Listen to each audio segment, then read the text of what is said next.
Please turn with me to Genesis chapter 18. Ouvrons Genèse chapitre 18. Genesis chapter 18. Genèse 18.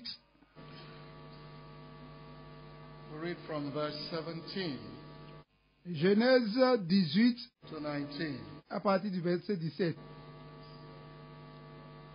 And the Lord said, Shall I hide from Abraham that thing which I do? 18. Seeing that Abraham shall surely become a great and mighty nation, and all the nations of the earth shall be blessed in him. 19. For I know him, that he will command his children and his household after him, and they shall keep the way of the Lord, to do justice and judgment, that the Lord may bring upon Abraham that which he had spoken of him. Alors l'Éternel dit, cacherai-je à Abraham ce que je vais faire? 18. Abraham deviendra certainement une nation grande et puissante, et en lui seront bénies toutes les nations de la terre, car je l'ai choisi, afin qu'il ordonne à ses fils et à sa maison après lui, de garder la voie de l'Éternel en pratiquant la droiture et la justice, et qu'ainsi l'Éternel accomplisse ce qu'il dit à Abraham et les promesses qu'il lui a faites. The teaching this morning, as our DS has told us, is on the family. And we want to consider experiencing the power of God in the home. Experiencing the power of God in the home. Le thème de l'enseignement de ce matin, comme le surintendant nous l'a déjà dit, est basé sur le foyer. Nous allons dire que le thème, c'est l'expérience familiale à travers la puissance de Dieu. We are going to take the lesson or the teaching in 5 parts. First, we will try to define a godly home. And then we'll look at some of the characteristics, because I cannot stand here and exhaust all the characteristics of a Christian home, of a godly home. But we will also take a look at the role of the stakeholders. The Bible is the Christian's compass, is the chart, is the mind of God. And God does not leave anything to chance. He has put for us here definite instructions relating to parents, fathers, mothers, and children. And we will take a look at the role of those stakeholders. Next, we will try to find out, has God Himself made provision for us to experience the power of God in the home? And if so, how can it be sustained? L'enseignement de ce matin serait subdivisé en 5 parties. Et nous allons parcourir ces 5 points. Premièrement, nous allons définir ce que c'est que le foyer chrétien. Qu'est-ce qu'on appelle le foyer chrétien? Et nous allons expliquer ça pour que nous puissions aller dans le détail. 2, nous allons parler des caractéristiques qui sont relatives à un foyer chrétien. Comment connaît-on un foyer chrétien? Vous savez que ma présence ici ne saurait tout définir. Maintenant, nous allons parler des instructions qui composent un foyer, c'est-à-dire le père, la mère, les enfants. Et Dieu n'a pas laissé les foyers à ne pas connaître ce qu'est le devoir de chacun. Après, nous allons penser maintenant si Dieu même a-t-il fait une provision pour que nous puissions expérimenter sa puissance dans le foyer à travers l'aide que Dieu nous porte nous-mêmes dans le foyer. In the account of Abraham, we read in verse 19. I think that this morning, when you look at that verse, you will be saying to yourself, can God put my name there? Because the Bible says, for I know Him. The person that is speaking is God Himself. God is saying, I know Abraham.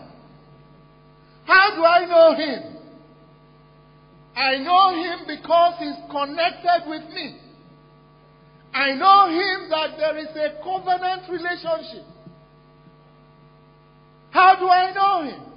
I know him that he will command his children and his household. His children, his household, his servants, male servants, female servants, To do what? After him. And they shall keep the way of the Lord. To do justice. To do justice. That is righteousness. And judgment.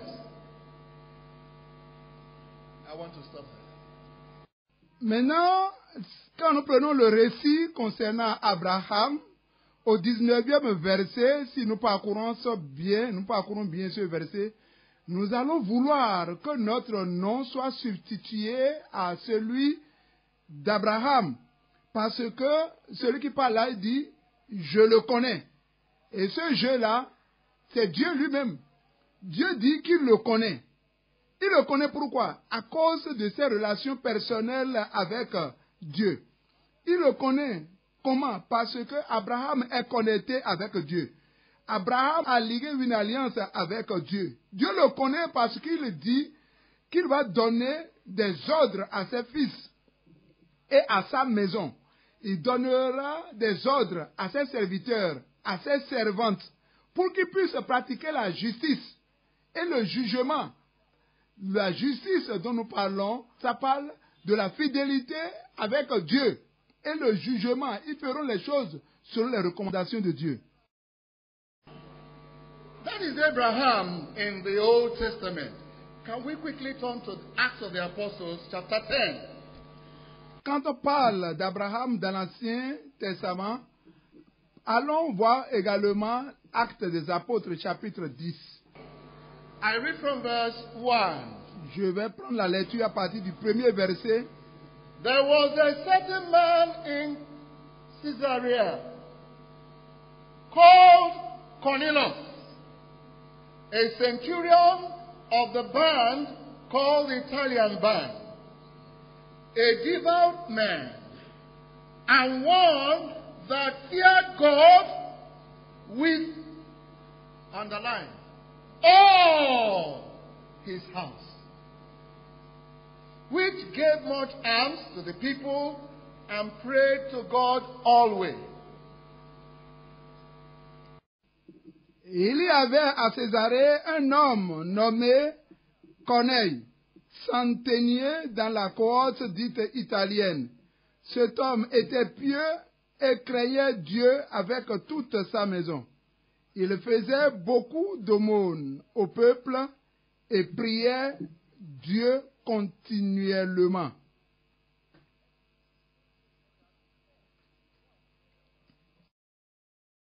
A devout man. Un homme pieux. Devout. Pieux. And the Bible says, and one that feared God with all his house. Et la Bible dit de lui qu'il craint Dieu de tout son cœur. You can compare Cornelius on the one hand and his house with that of Abraham. There is something unique about both of them. They are righteous people that had a relationship with God. Relationship that was continually connected. That was why they were able to raise a home, to raise children after them that followed in their steps. And God could count on this man by the grace of God. I have seen today Amen. many men Amen. and many women Amen. here seated Amen. whom God could count upon. Amen. Nous pouvons ici faire une comparaison entre Abraham et Corneille ici. Abraham d'une part et Corneille de l'autre. Vous voyez, tous deux sont pieux. Tous deux sont connectés à Dieu. Tous deux ont une relation personnelle, ce qui leur a permis d'avoir un foyer pieux avec la crainte de Dieu.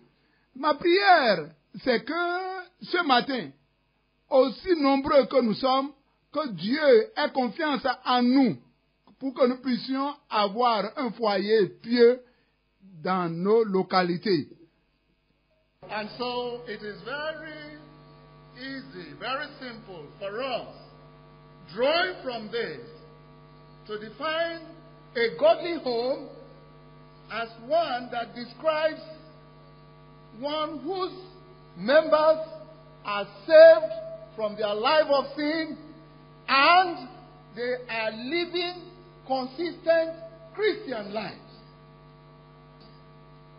They are connected with God. The foundation of that home is their relationship with God. God is at the center of the home. The man first connected with God. Now he connects with the wife. And now they raise godly seed that also connect with God. And because of this tripod connection, they are willing, able to continue to sustain that relationship because they know it is a God-given project. A Christian home. May God make your home a Christian home. Amen. May the Lord make your home a godly home. Amen. À partir de ces deux personnes dont nous avons parlé, savoir Abraham et Corneille, nous pouvons parvenir maintenant à la définition d'un foyer chrétien. Foyer chrétien, c'est un foyer dont tous les membres composant ce foyer sont tous sauvés. Ils sont tous sauvés, ils ont chacun une relation personnelle avec Dieu. Ils sont connectés à Dieu et ils sont restés toujours avec Dieu. Ça veut dire que Dieu est le noyau de ce foyer-là. L'homme, une fois sauvé, est resté sauvé. Et il a maintenant une femme qui est sauvée. Et ils ont donné maintenant naissance à une semence, savoir le fruit de leur entraille. Et tous maintenant ensemble, ils continuent à faire avec Dieu, à adorer Dieu, à l'honorer et à être avec lui. Dans ce foyer, vous allez voir la présence de Dieu, la puissance de Dieu, la révélation de Dieu, parce que Dieu est l'auteur de ce foyer et c'est lui qui prend soin d'eux. Notre prière et supplication sont que Dieu fasse de nos foyers des foyers chrétiens. For those of us who have not established our own homes, the young men and the young women here, if you want to establish a home that will experience the power of God, that will experience the power of God and to do exploits in your home, this is the foundation. You will first be connected with God and you will maintain that relationship. And you are going to meet one who is also connected to God. You will see in a short while that if you try to bring water and oil and you hope to make that to mix, there will be challenges. There will be challenges. You will soon see. But thank God that those who want to do the will of God, you want to establish a godly home, you are going to take the steps that we are expounding here. Because surely God will make you to be progressive, God will make you to exploit, God will make you to be victorious. Amen. So I want to quickly look at 2 Timothy chapter 1. Pour vous, jeunes garçons et jeunes filles, vous qui êtes des aspirants à avoir un foyer chrétien, je vous dis que vous devez mettre la première chose à la première place. Vous devez savoir que votre connexion avec Dieu est très très importante. C'est la première des choses. Être connecté et rester avec Dieu. Allez chercher maintenant celle-là ou celui-là, ça dépend de votre genre, qui est connecté avec Dieu. Voyez, il vous serait difficile de faire le mélange eau et huile. C'est difficile à faire. Mais nous remercions Dieu. Avec tout ce que vous entendez là, si vous pouvez déjà prendre la résolution d'être avec Dieu et laisser Dieu vous faire le choix, vous n'allez jamais regretter. C'est très important de rester avec Dieu. Il faut mettre la première chose à la première place. une relation avec Dieu. Et c'est ça qui est la fondation, c'est la vraie fondation. Et là, vous pourrez expérimenter la puissance de Dieu qui va nous aider. Second epistle of Paul, the apostle to Timothy, chapter 1, 5 to 7. Allons dans la seconde épître de Paul à Timothée, chapitre 1, à partir du 5e verset.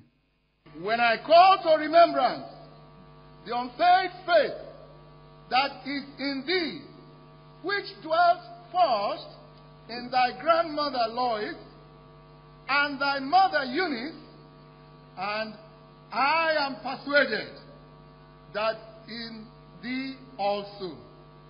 Wherefore, I put thee in remembrance, that thou tell of the gift of God which is in thee by the putting on of my hands. For God hath not given us the spirit of fear, but of power, and of love, Amen. and of a sound mind. Amen. Gardant le souvenir de la foi sincère qui est en toi, qui habite d'abord dans Unique. Je crois que cela se trouve aussi en toi. C'est pourquoi je t'exhorte aussi à aimer le don de Dieu que tu as reçu par imposition de mes mains. Car ce n'est pas un esprit de timidité que Dieu nous a donné, mais un esprit de force et d'amour et de sagesse. What is Paul reminding Timothy here? Paul is saying, Timothy, I want you to remember, you had the opportunity of a grandmother who loved the word, who taught you and prayed for you.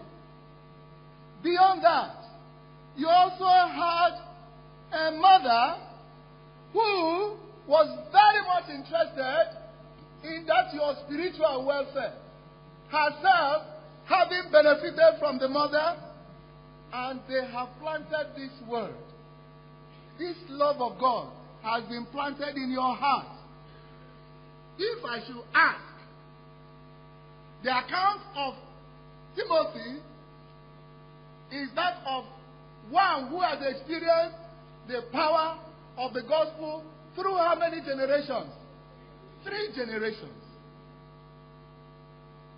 3 generations. May that be your testimony. Amen.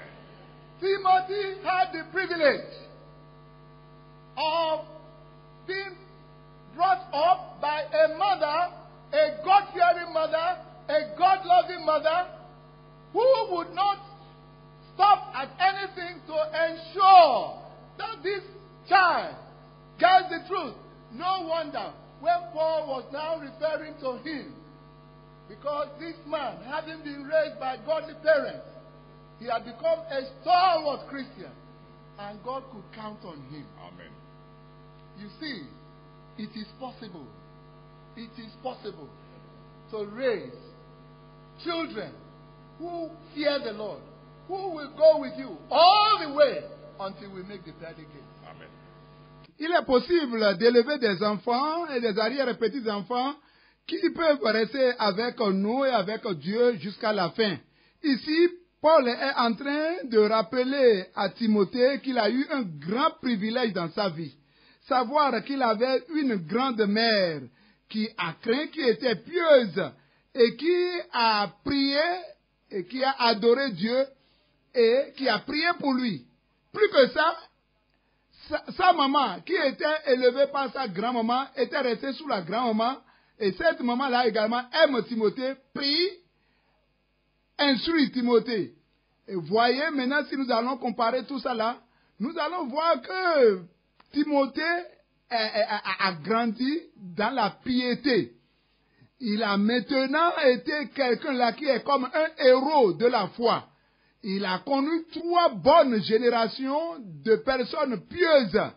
Pour cela, Paul se confie en ça et parle à Timothée maintenant que quand il voit ce privilège qu'il a, il est sûr qu'il pourra faire de grands exploits.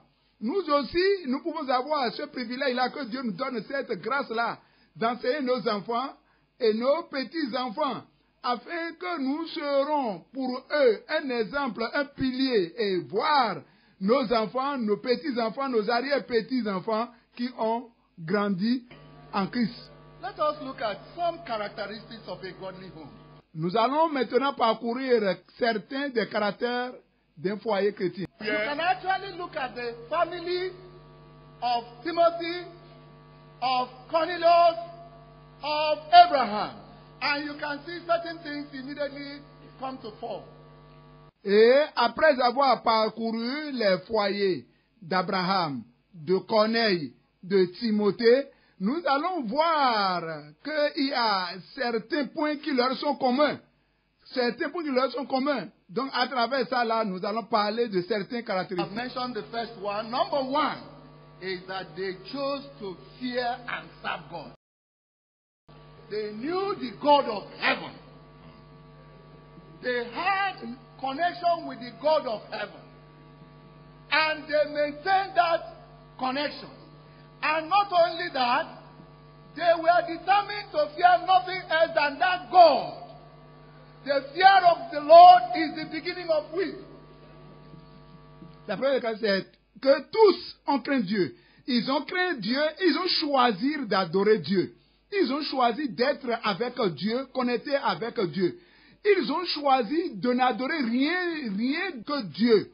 Et cela a été manifesté dans leur vie. La crainte de Dieu est le commencement de la sagesse. Joshua told the people of his day, he said, choose you this day whom you will serve. But as for me and my house, we will serve the Lord. Nous avons entendu Jésus dire aux enfants d'Israël, choisissez aujourd'hui celui que vous allez adorer. Mais quant à moi et ma famille, nous adorerons le Seigneur. A second characteristic of a godly home is that they are governed by the word of God.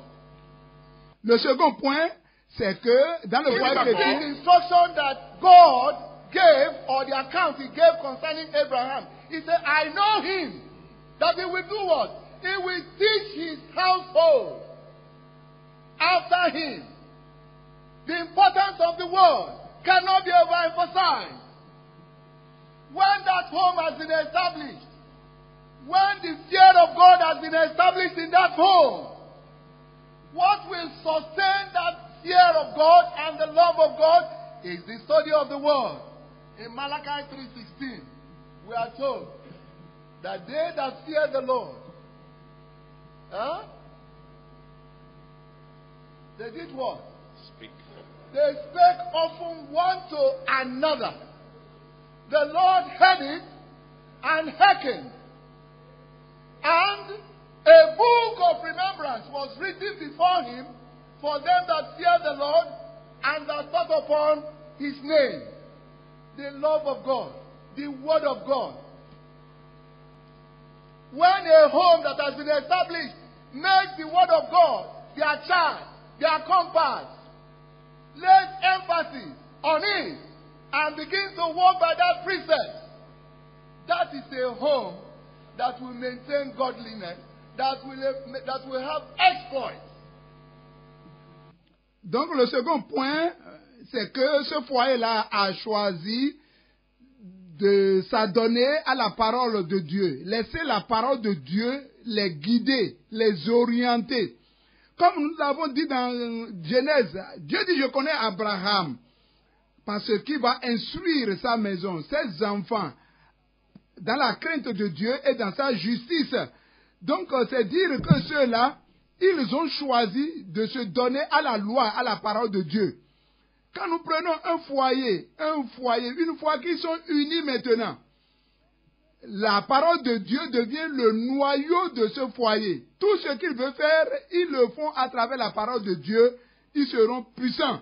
Ils vont faire des exploits.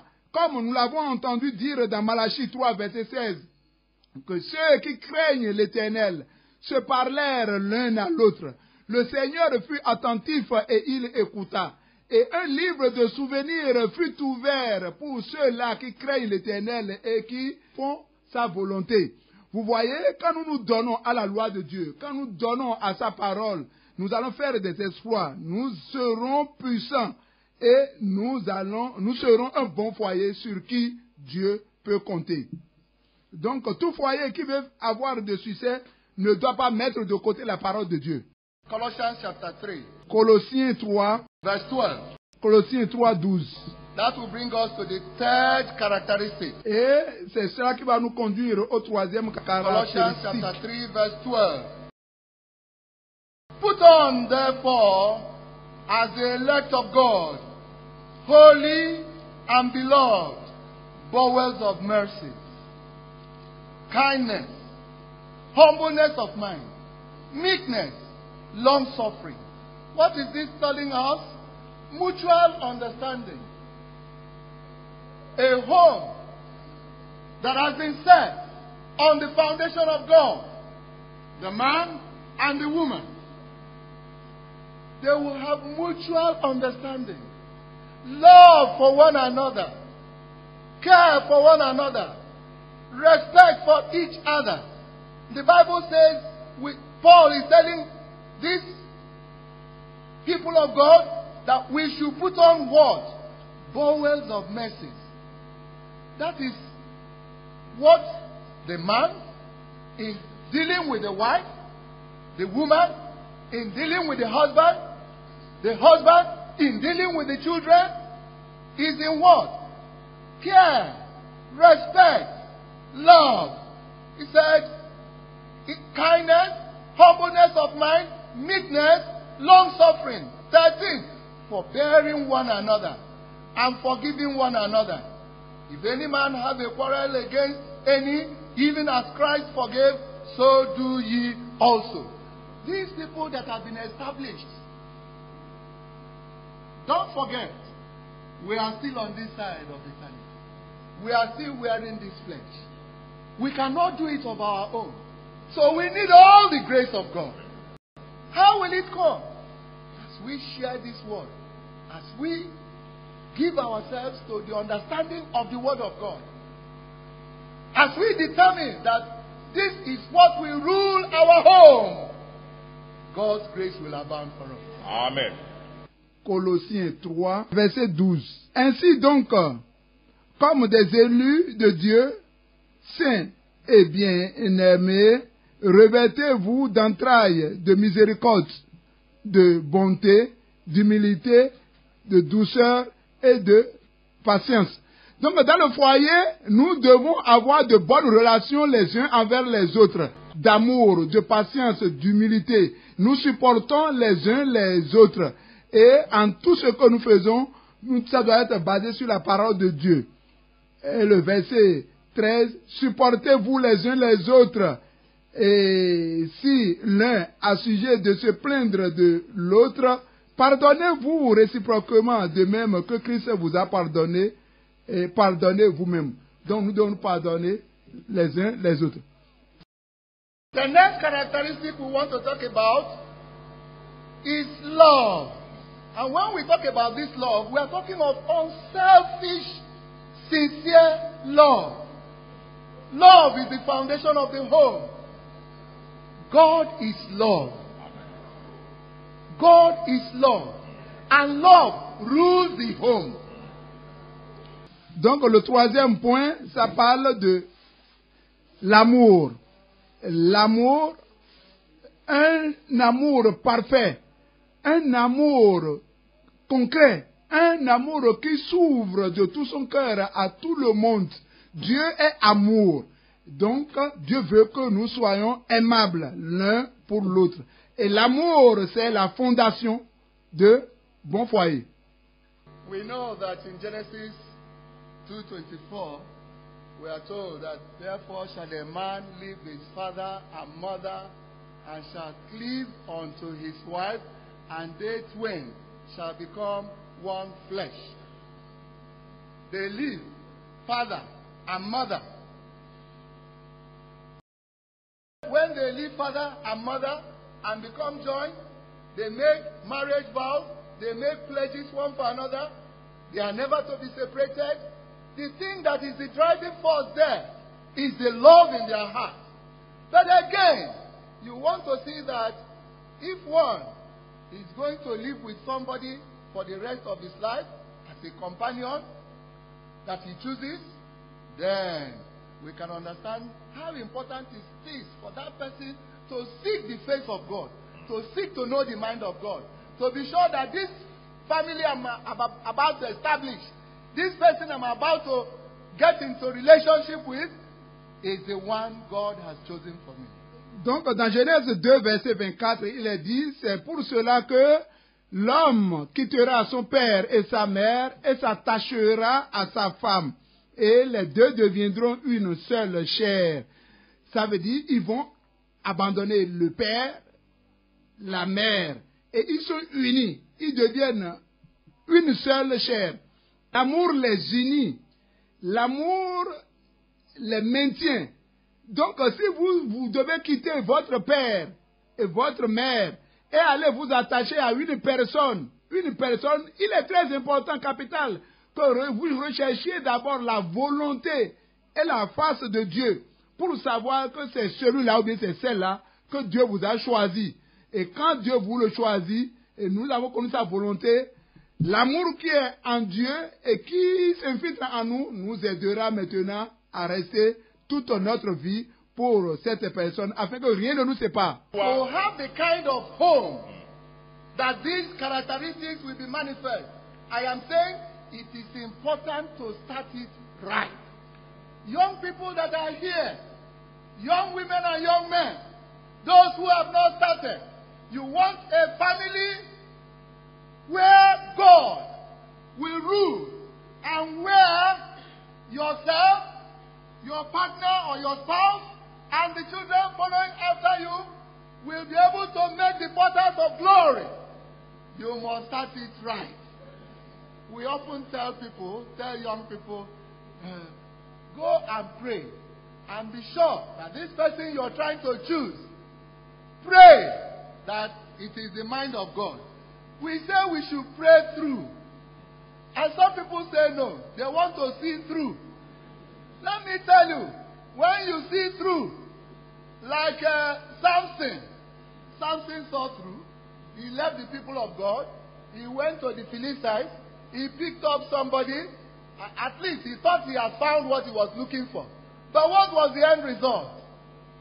Samson had his eyes plucked off. He almost lost his soul. But thank God for the mercy of God. We are saying, start it right. If we start right, if we start by ensuring that we are following God's principles, we are going to have godly homes. Nous aurons un foyer chrétien si nous avons réellement bien commencé. C'est pour cela que nous ne manquons jamais de donner des conseils aux jeunes aspirants pour le mariage, que vous soyez jeune garçon ou jeune fille. La première chose, c'est d'avoir un bon fondement, bien commencer. Si vous commencez bien, vous êtes sûr que vous allez rester avec Dieu, votre foyer va rester avec Dieu, et vous allez finir dans le royaume des cieux. C'est pour cela que chaque fois nous demandons aux jeunes, avant d'entrer dans le mariage, d'aller d'abord prier et chercher la volonté de Dieu. Chercher la volonté de Dieu. Mais d'autres disent non, les autres ne veulent pas prier jusqu'à la victoire, mais ils veulent avoir les yeux ouverts pour voir ce qui est bon. Ce n'est pas difficile. Vous connaissez l'expérience de Samson. Samson, au lieu de prier, il a dit à travers tout Israël, et il n'a vu personne, mais il est allé dans le camp des Philistins pour choisir celle qu'il a vue de ses propres yeux. Mais je sais bien que vous connaissez bien la Bible, vous savez ce qu'a été le résultat. Ses yeux étaient crevés. N'eût été la miséricorde de Dieu, il aurait même perdu son âme. My heart aches for young people that I sometimes meet. They have only been married for a few years. And the problems that begin to manifest itself is like a heap of a mountain. And the heart bleeds because I'm just wondering, did this man pray? Did this woman pray?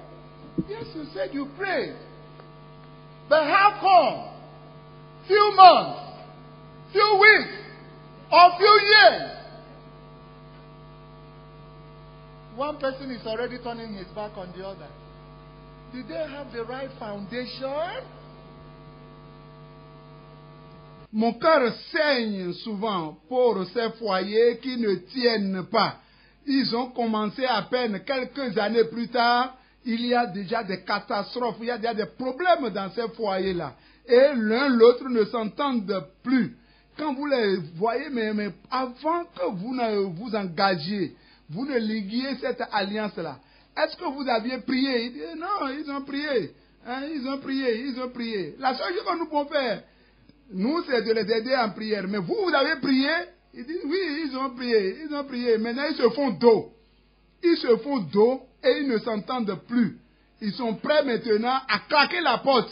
La cause, c'est qu'ils n'ont pas prié. Au lieu de sortir de leurs problèmes, ils s'enfoncent au jour le jour. Que Dieu ait pitié de ces foyers-là.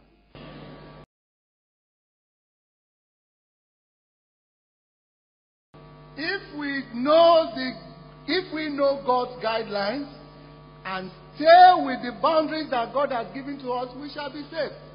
By the grace of God, we have elders behind us here. We have our parents who have taught us. We have those who have mentored us, and they have taken us through this world. They have shown examples to us. They played a great part in mentoring us, and the same way how the parents mentor their children, how the parents, how the father, how the mother take interest in the growing children will determine to a long extent how much progress they can make of this journey. Si nous connaissons la direction de Dieu et nous restons dans la direction que Dieu nous a donnée, nous serons sauvés par la grâce de Dieu. Nous avons les anciens qui nous soutiennent, nos parents qui nous ont enseigné, nous avons des mentors, ils nous ont aidés, ils ont été des gens pour nous. Donc, ils ont joué un grand rôle dans notre foyer. De la même manière, comment les parents ont guidé leurs enfants? Comment ont-ils orienté ces enfants, les pères, les mères? Comment ont-ils pensé, ont-ils mis leur intérêt dans la croissance des enfants? S'ils avaient pensé à ça, voyez le progrès, l'espoir que ces enfants-là auraient fait. Donc, que Dieu nous aide à prendre des instructions de la part de nos anciens. Nous aussi, nous glorifions aujourd'hui parce que nous avons des anciens, nous avons des pasteurs, les parents religieux, spirituels, qui nous ont orientés, qui nous ont aidés pour que nous puissions avoir la victoire. Et Dieu a exaucé leurs prières. Et les parents également, papa et maman qui veulent que leurs enfants fassent du bien, ne doivent ménager aucun effort pour orienter les enfants, pour leur croissance spirituelle. Si nous le faisons et nous les guidons, ce qui est sûr, si nous sommes de bons exemples pour eux, ils auront également le succès et leur lendemain serait brillant. This is why we want to look just briefly at the role of parents. In Titus chapter 2, from verse 1. Titus chapter 2. And if you please, we can read together. Just to be able to take up a little more and take a little less time. C'est pour cela que nous allons voir maintenant le rôle des parents dans Tite 1. Titus chapter 2. But speak thou the things which become sound doctrine. Verse 2.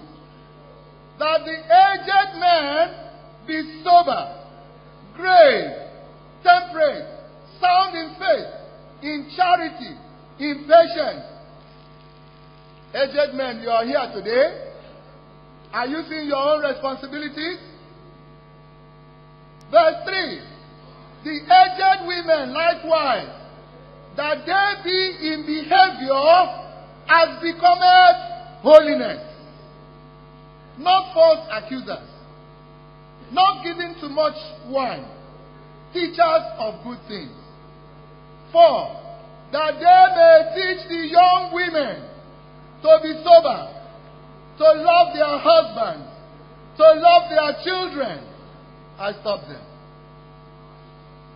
Titre 1, c'est un passage que nous allons lire ensemble. Titre chapitre 2. Pour toi, dis les choses qui sont conformes à la saine doctrine. Dis que les vieillards doivent être sobres, honnêtes.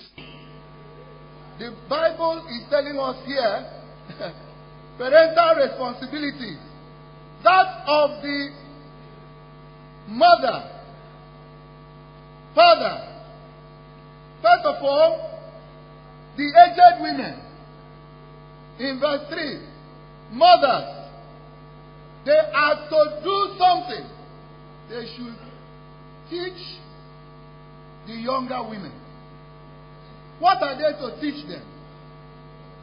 To be sober, to love their husbands, to love their children. Vieillards, est-ce que vous voyez vos responsabilités ici? Vous devez être également modèles, saints dans la foi. 3. Dit que les femmes âgées doivent aussi avoir l'expérience qui convient à la sainteté, n'être ni médisantes, ni adonnées au vin, qu'elles doivent donner de bonnes instructions. Donc, les conseils sont donnés ici aux personnes âgées, les hommes et femmes âgées.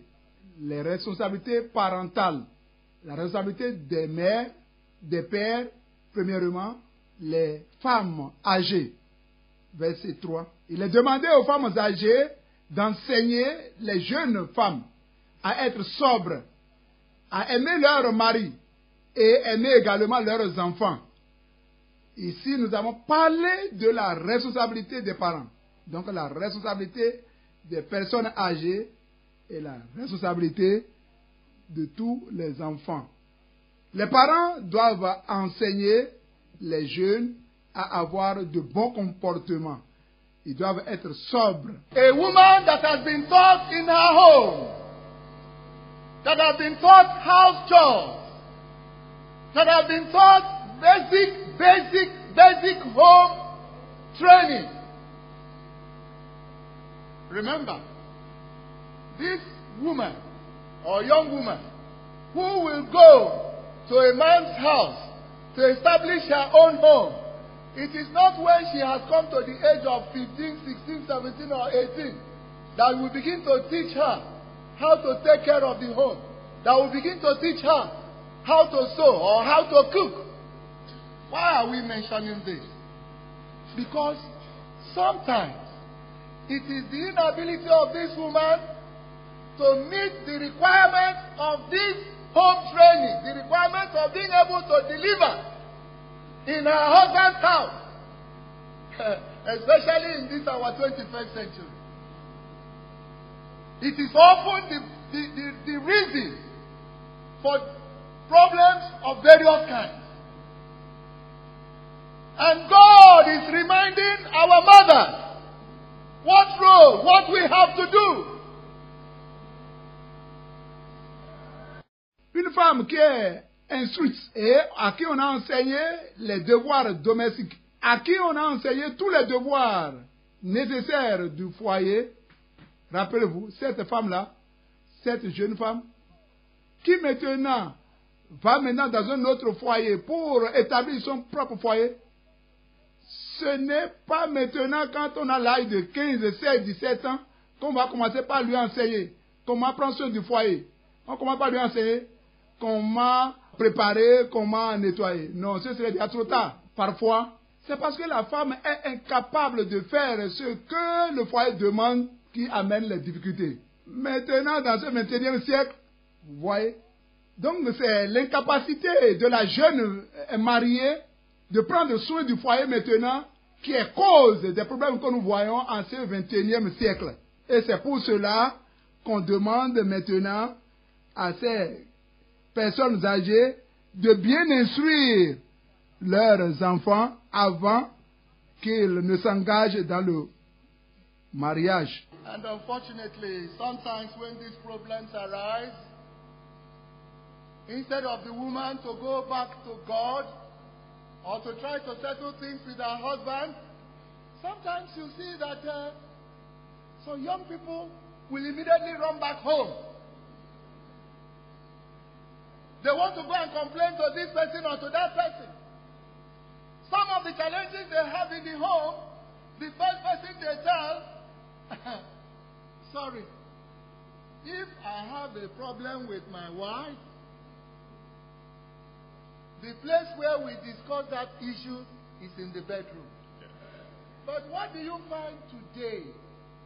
No matter the nature of the problem, young people, sorry to say, they will not only go to their parents, they will go to their friends. You see, my husband, the way he has started, I don't think that this marriage is going to work.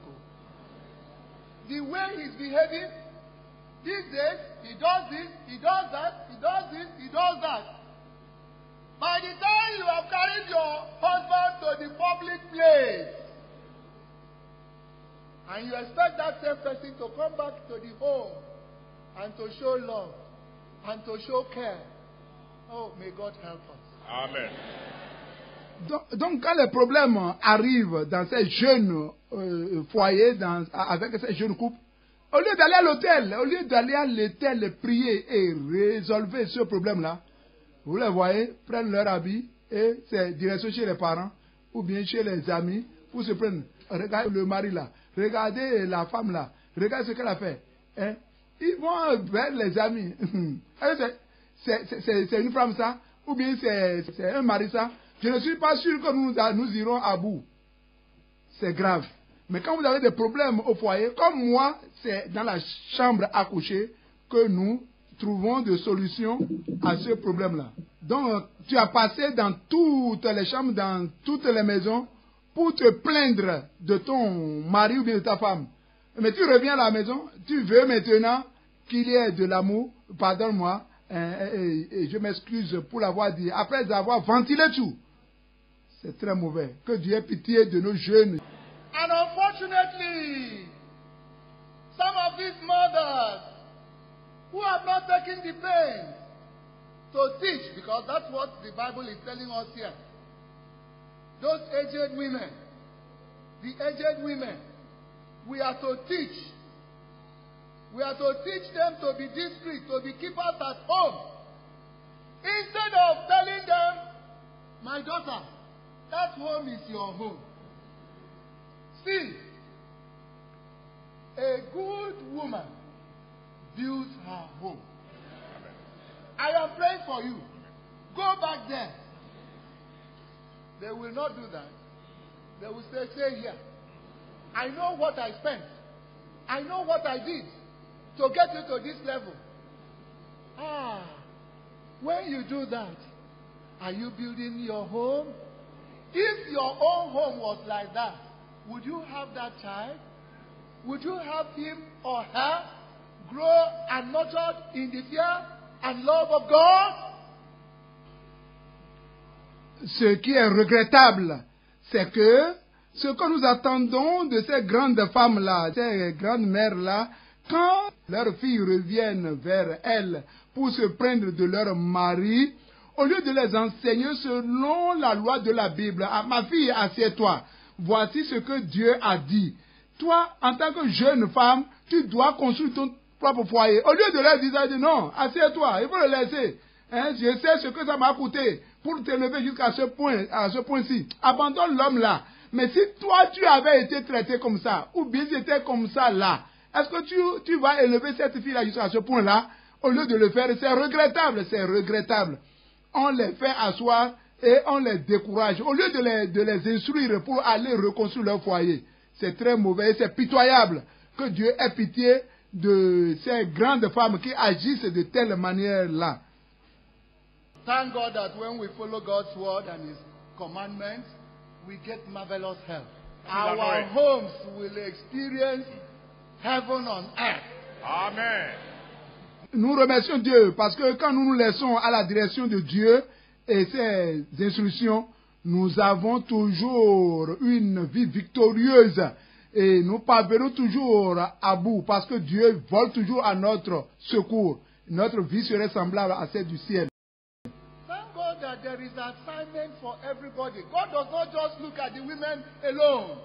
He does not look at the aged women alone. He does not look at... Let's quickly look at Colossians chapter 3. Colossians chapter 3 verse 18. We are still reading together, please. Colossians 3.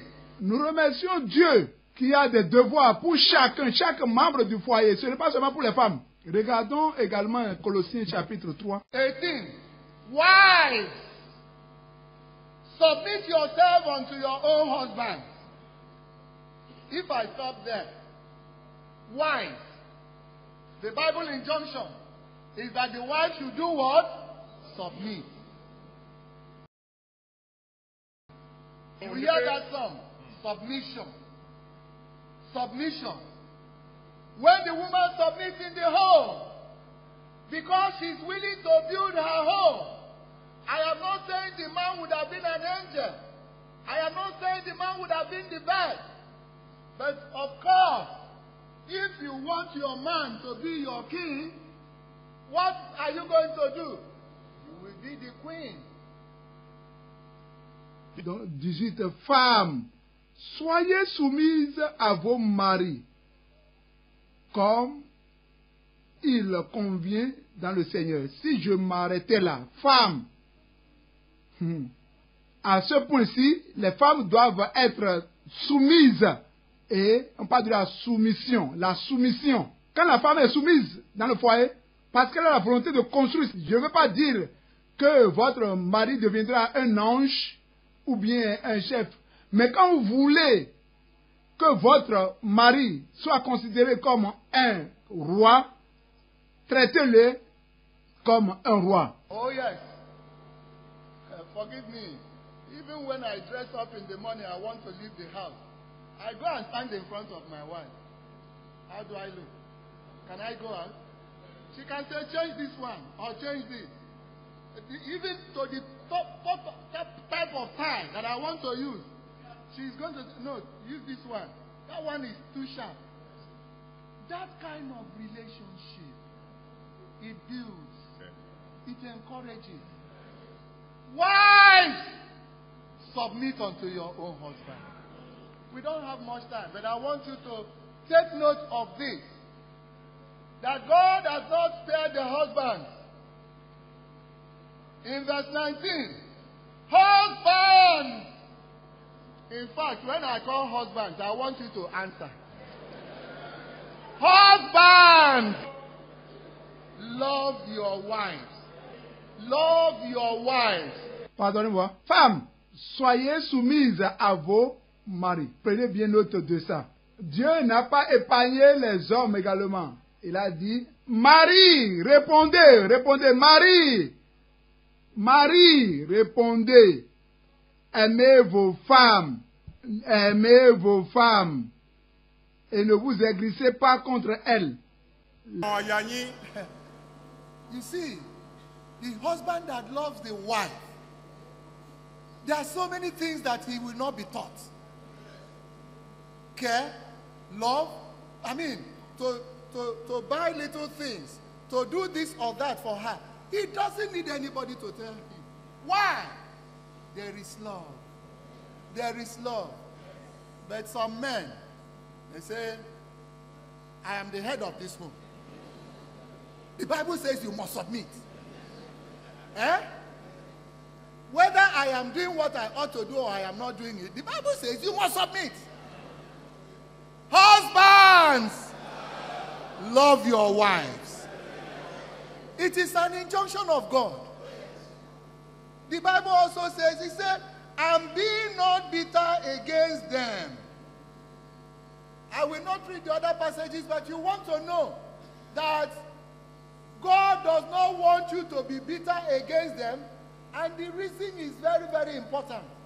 If you're bitter with your wife, can you kneel down together and ask something of the Lord? Your prayers will be hindered. When you go back home today, you begin to check. Okay, we have not made progress along this line. We have not made progress along this line. Our children have been a thorn in our flesh. This or that. Many of those challenges, they have come from who? The head. He failed to love the wife. And because of that, all their prayers that have been bottled has been put there in the cloud. It has not gotten to the place where God will open the windows of heaven and begin to pour blessings. But by the grace of God, the husbands will change today. L'homme qui aime sa femme, il y a beaucoup de choses dont il n'en parlera même pas. Il y aura le soin, l'amour, lui acheter de petites choses, lui faire ci ou ça. Ça ne lui coûte rien, il n'a besoin de personne pour le lui dire. Parce qu'il y a de l'amour dans son cœur. Il y a l'amour. Mais certains hommes, je suis le chef du foyer. Et la Bible a dit, tu dois être soumise. Que je fasse ce que je dois faire ou pas, toi tu dois te soumettre. Marie, aimez vos femmes. Ça là, c'est une instruction de Dieu. La Bible a dit, et ne vous aigrissez pas contre elles. Il y a une raison pour laquelle Dieu nous demande de ne pas nous aigrir contre les femmes. Quand vous vous aigrissez contre elles, est-ce que vous pouvez vous agenouiller ensemble et prier? Vos prières auront de problèmes. Nous n'avons pas progressé, nous ne sommes pas allés très loin. Nos enfants sont devenus comme des épines dans nos côtés. Le problème est venu d'où? C'est parce que je n'ai pas fait ce que Dieu a demandé. Nos prières ne sont pas parvenues au ciel où Dieu va ouvrir les écluses et envoyer des réponses. C'est pour cela que nous allons changer. Les hommes vont changer aujourd'hui. Vous savez, excusez-moi, le plus souvent en tant qu'homme, quand je me lève et je m'habille le matin pour aller au service, je m'habille, je vais me présenter devant ma femme comme un miroir pour lui demander, mais comment me suis-je habillé? Est-ce que c'est bon? Elle peut me dire, ok, ceci-là va changer. Même jusqu'à la cravate. Cette cravate-là, c'est trop rouge, enlève ça. Ça parle de l'amour. Si nous aimons nos femmes, il n'y a rien de difficile. Nous pouvons leur faire tout ce que nous pouvons leur faire. Leur acheter de petites choses, les aimer, prendre soin d'eux, et ça ira très bien. Donc, c'est ce que l'amour fait. Quand l'amour fait ça, là, vous devez savoir qu'il n'y aura plus de tristesse et il n'y aura plus de rancœur. Nous n'allons pas nous aigrir contre eux. Et ce qui cause des handicaps aux prières. Que Dieu nous aide à faire. Et que nos prières qui sont restées non exaucées, que Dieu les exauce à partir de ce moment-ci. Nous savons que l'amour couvre une multitude de péchés. Les hommes, vous serez transformés aujourd'hui. Vous allez traiter vos femmes comme des reines. Les honorer, elles sont d'un sexe faible. C'est quand vous avez mal traité votre femme qu'elles sont aigries. Qu'elles sont aigries, elle dit, mais qu'est-ce qu'il dit? Chaque fois on parle de soumission, soumission, soumission. La Bible a dit que l'homme qui n'est pas en mesure de prendre soin de son foyer, il est pire qu'un infidèle. If you want the confirmation of what I've just said to you, when you get back home, go and read 1 Peter chapter 3. But I want you also to know another thing that God requires of husbands. Why you must love your wife. The Bible, God enjoins us to deal with them according to knowledge. Deal with them according to what? Knowledge. He said, giving honor unto the wife as unto the weaker vessel, and as being heir of the grace of life. See, God has made our wives. I used to tell people, when you get married, your wife is first your mother. She then bears children for you.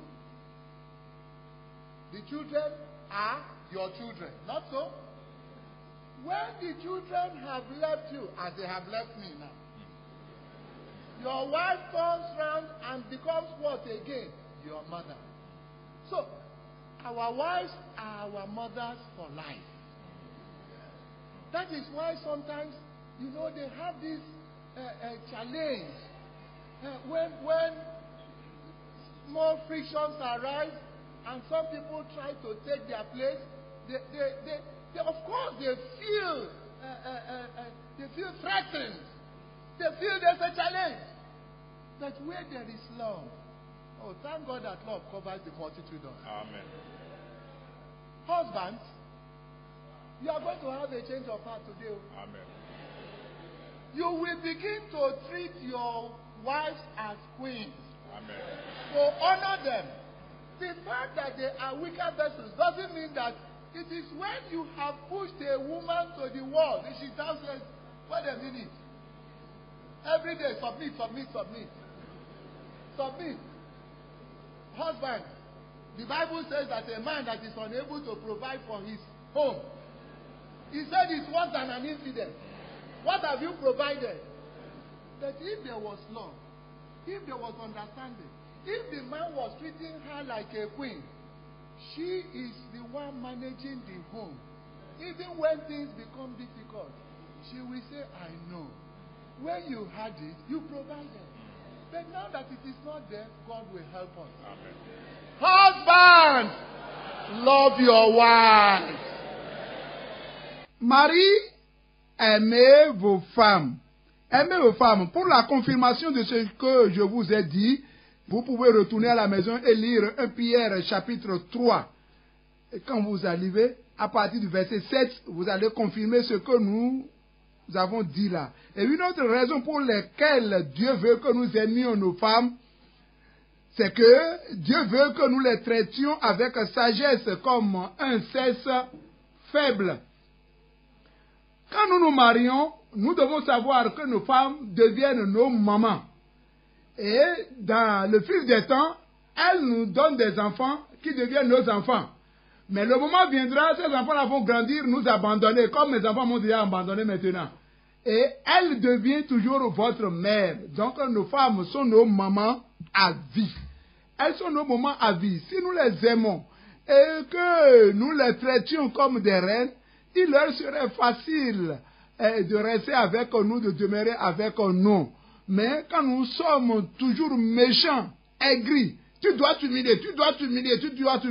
Quand la femme n'a plus d'échappatoire, elle s'exclame, elle crie.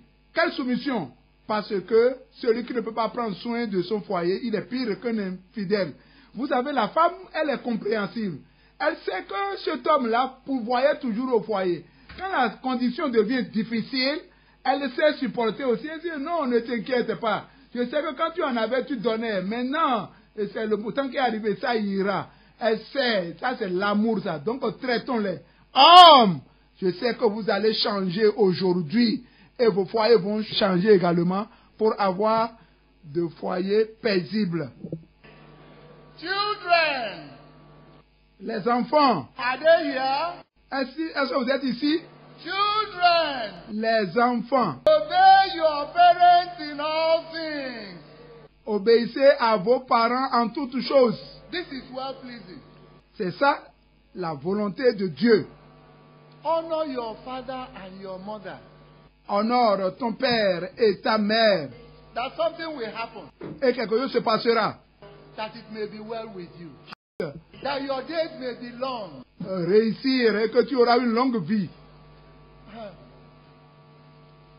You may say, what if my father and my mother were not godly? They were not righteous.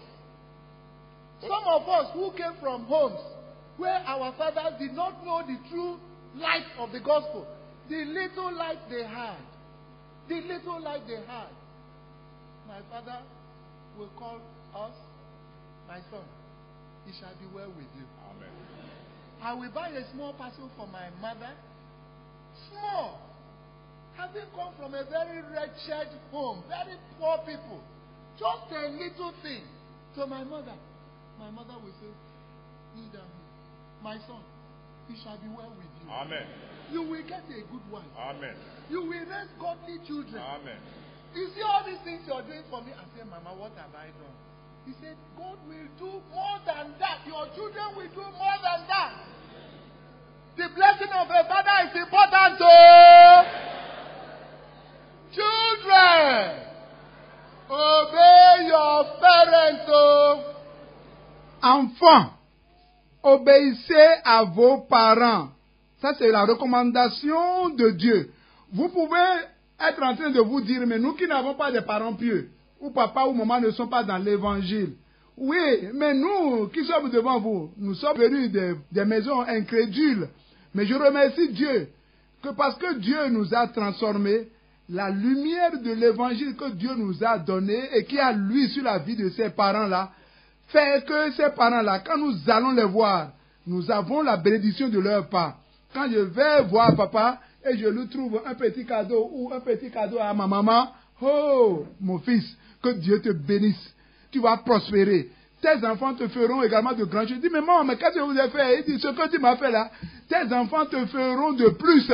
Tes enfants vont te bénir. Tu auras des enfants, tu auras un foyer paisible. La prière des parents est très importante. Enfants, obéissons aux parents. Let us quickly look at the fathers. So, you will see that in Ephesians chapter 6, verse 4. Cela se trouve dans Éphésiens chapitre 6. I purposely did not quote that earlier, but you can also read it. And ye fathers, provoke not your children to wrath, but bring them up in the nurture and admonition of the Lord. Fathers, provoke not your children. You know what is happening? There are many ways to provoke a child. You make promises that you will not keep. If you tell a child, I am going to this place or that place, when I come back, I will give you this. As you come back, what is the child expecting? To receive from you. But when you open your mouth to your children, I will do this, I will do that. People of God, if for any reason you are not able to do it, go to that child and say, I'm sorry, this one I am not able to do it now for one reason or the other. For us, in our primary school days, when we were a lot younger, the only time we ate rice in the house was on Christmas Day. And we look forward to it. The only time we get a new dress is by Christmas. What are the two things that the parents are expecting from the children? That they are obedient. And that in school, you are doing well. When that happens, you see the joy with which we are coming home. Because our parents who have promised that I'm going to buy you this. Quickly, the day you are arriving, you are getting a new dress. Glory be to God. Amen. But when you promise and you fail, you are wounding the child. Improper use of authority. Sometimes a child has offended and you want to cane. Yeah, because if you spare the rod, you spoil the child. But before you flog a child who has done something wrong, show him where he has gone wrong and say, I am punishing you for this or for that. But when you don't do this, and the following morning you start bringing Bible, come on, we want to have morning prayers, we want to do this. Will the child be happy to listen to you? And upon that, hey, there are some that now abuse their children. There is a correction, and there's an abuse. I leave the Holy Spirit to say that to you. Because if you love your child, you will not abuse your child. Et vous, pères, n'irritez pas vos enfants, mais élevez-les en les corrigeant et en les instruisant selon le Seigneur. Il y a plusieurs manières de provoquer les enfants. Vous lui avez fait une promesse. Du retour de là où je vais te donner ci, je vais te donner ça. L'enfant attend de toi, de ton retour, ce que Dieu a prouvé. Mais quand tu as ouvert ta bouche, je vais te faire ci, je vais te faire ça. Enfant de Dieu, d'une manière ou d'une autre, si vous n'êtes pas en mesure de le faire, allez présenter vos excuses à vos enfants. Je ne peux pas le faire à cause de ci ou bien de ça. Quand nous étions au cours primaire, la première fois que nous mangeons le riz, c'est pendant la Noël. Et nous veillons. Le moment où nous avons un bon habit, c'est au Nouvel An ou bien pendant la Noël. Et les parents font tout possible. Ils font tout possible pour nous rassurer. Et quand c'est fait là, vous voyez la joie dans le foyer. Nos parents qui ont promis, je vais vous acheter ci. Aussitôt qu'ils viennent, vous avez de nouveaux habits. À Dieu soit la gloire. Mais quand vous avez promis et vous échouez, vous êtes en train de blesser l'enfant. Donc quand il arrive même que les enfants agissent mal et que nous voulons les punir, nous avons le bâton, nous devons leur montrer leur faute. Avant de le punir, il faut lui montrer sa faute. Vous n'avez pas montré la faute, vous l'avez puni.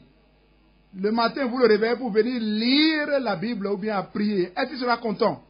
Il y a une correction, mais les gens abusent également dans la correction. Si vous avez votre enfant, vous n'allez pas abuser dans la correction. Le reste, l'Esprit de Dieu vous instruira. Père, négligez pas les enfants aussi. Toutes promesses qui leur sont faites doivent être accomplies. Et quand vous manquez d'accomplir la promesse, ils seront aigris. Ils ont mis en nous leur foi, leur confiance, sachant que papa ou maman revenant leur amènera ci ou ça. Nous devons éviter de les énerver. Que Dieu nous aide. Let me tell you something. There is a more serious one. How a husband or father treats the wife in the presence of the children can provoke children. When you raise your voice against your wife, you raise your voice, something that should have been discussed and settled inside the room before the children. Get out! What's this kind of woman? This and that. By the way, should this be found in the household of God? Before that happens, somebody's leg has already wobbled, if not out completely. He may still be performing all the functions and running around, but something has gone. Not to talk of those who dare, I use the word dare, to raise their hand over their wife. Is that possible? For a Christian woman, a child of God, in a godly home, to receive wife battery, there is no such thing. Do you know? Some children are going to tell that man, you see what you are doing to my mom? One of these days, you will raise that hand. You will not bring it down. Soufflez que je vous dise quelque chose.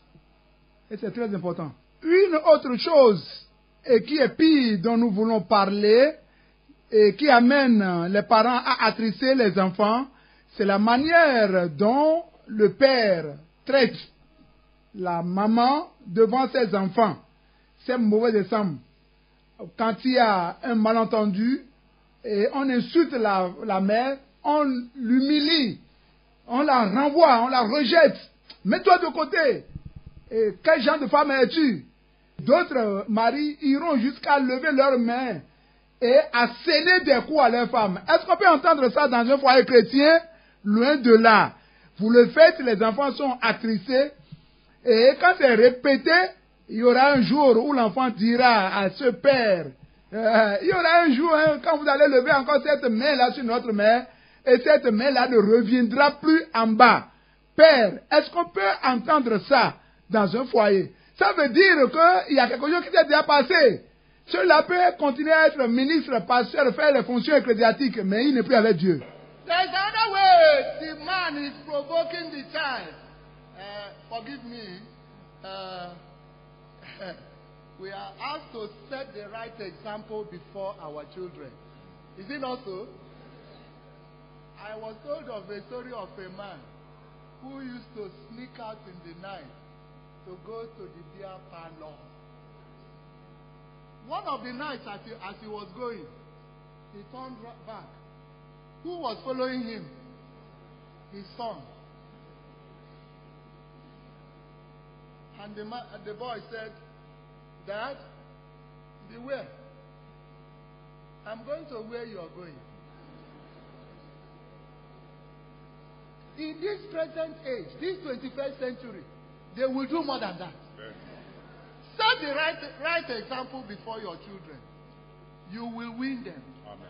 I want to treat one last area and we go.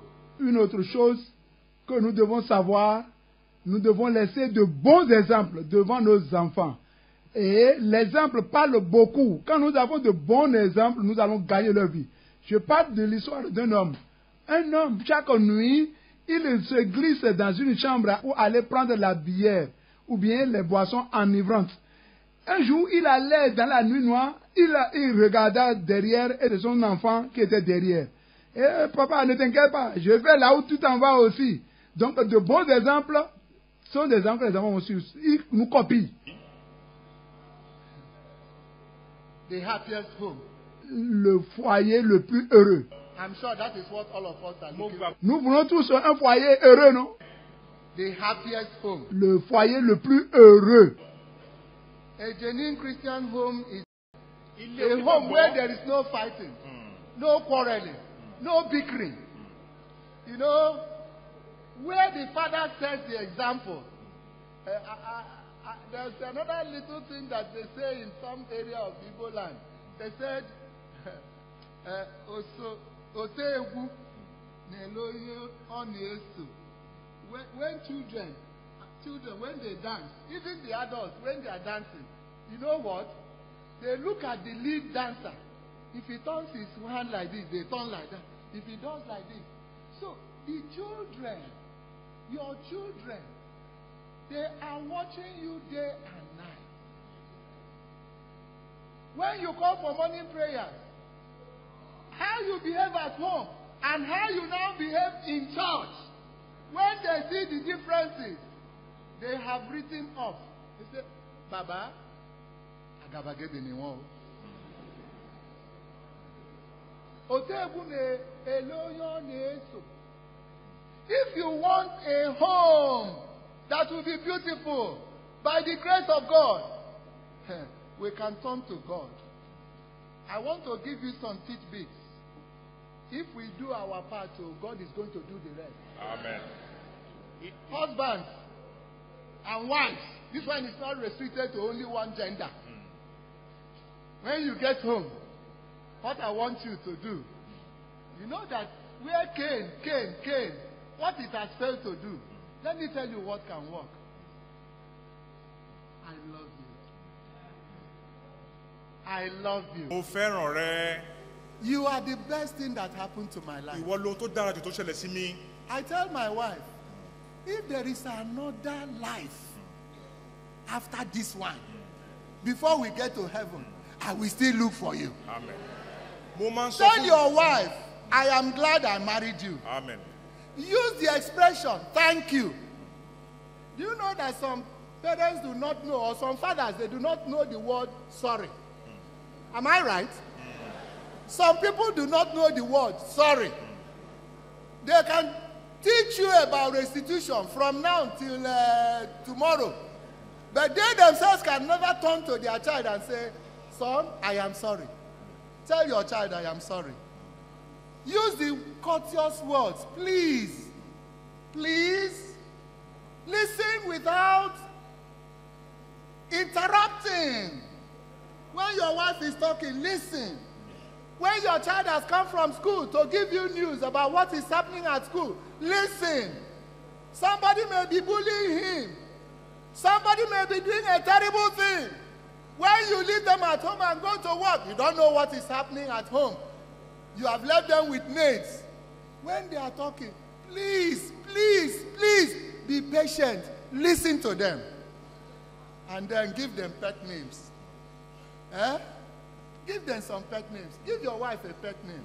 All of you already know my pet name for my wife. What is my pet name for my wife? Eh? Queen. She's my queen. And she calls me the king. Together we can build. Amen. That is what God has proposed for you. Amen. You see this teaching? I told you we're only going to do some highlights. We cannot say it all. But God will help you. Amen. Un bon foyer, un foyer le plus heureux, c'est le foyer que tous peuvent désirer. C'est un foyer où il n'y a pas de querelle, il n'y a pas de bagarre. Un foyer où le père laisse un bon exemple. C'est un foyer dans lequel vos enfants, ils vous regardent au jour le jour. Ils vous suivent. Quand vous venez à la prière matinale, comment vous le faites? Comment vous agissez dans l'église? Ils vont comparer votre habitude à la maison et à l'église. Et mes parents, mais ce sont des hypocrites. Hein. Quand vous voulez un foyer paisible par la grâce de Dieu, nous devons retourner à Dieu. Je vais vous donner des points très importants. Si nous jouons notre rôle, Dieu fera ce qui le concerne. Entre mari et femme. Lorsque vous serez à la maison, qu'est-ce qu'il veut que tu fasses?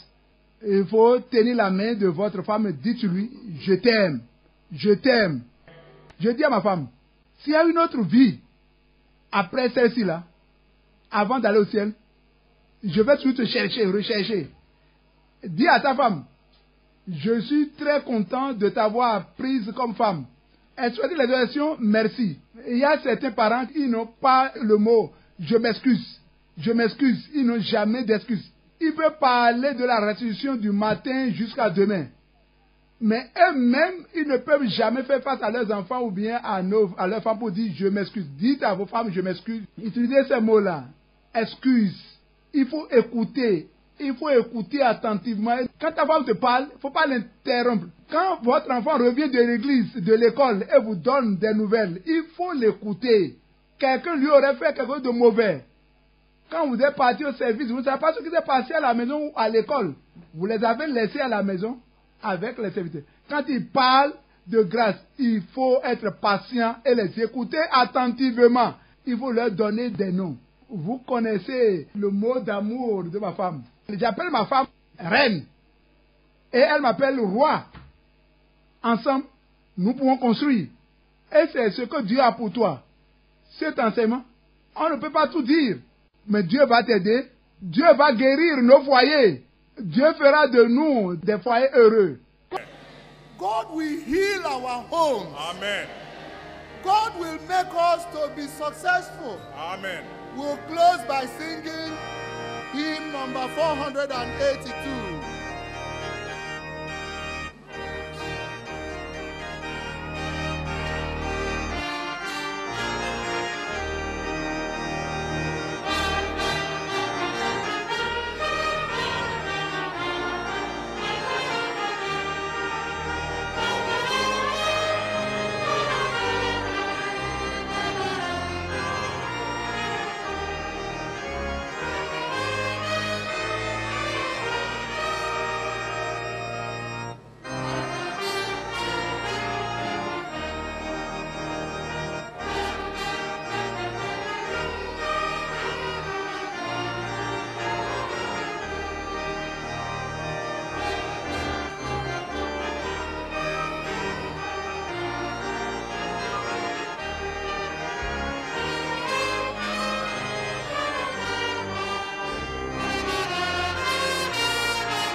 Our Lord and our God, blessed be your holy name. You have taught us, register these words in our hearts, and bless our homes. Heal our homes. Heal us all, and bless your church. In the mighty name of Jesus. Amen.